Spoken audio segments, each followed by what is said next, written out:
Ushbu videoni Onyx va Tracker avtomashinasi bor tanishlarga jo'natamiz, ahamiyat beramiz. Onyx avtomashinalarida ko'p holatlarda akkumulyator zaryadi o'tirib qoladigan kasal chiqazadi. Bunga asosiy sabab generator akkumulyatorga kerakli tokni bermaydi. Normasi bo'yicha 1370 va 14 volt berishi kerak. Mana mashinamiz zavod bo'lgan holatda 1240 berib o'tiribdi. 119 voltga tashlab yuboryapti. Buni yechimi o'ta oddiy va sodda. Ana endi kuzatamiz. Mashinani o'chiramiz.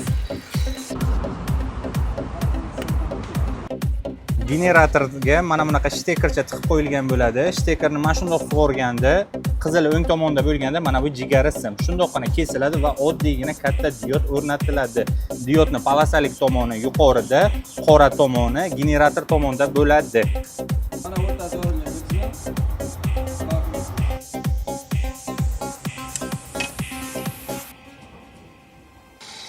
Avtomashinamiz уже tayyor bo'ldi. Faralari yongan, kondisionerlari yongan holatda generatorga ahamiyat beramiz. 1350 tok berib o'tiribdi. Уже hammasi joyida. Xudo xohlasa qaytib akkumulyator o'tirib qolish muammolari bo'lmaydi ana endi. Hammaga tavsiya qilamiz, xuddi ana shunaqangi holatda diod o'rnatib qo'yishni. Salomat bo'lasizlar.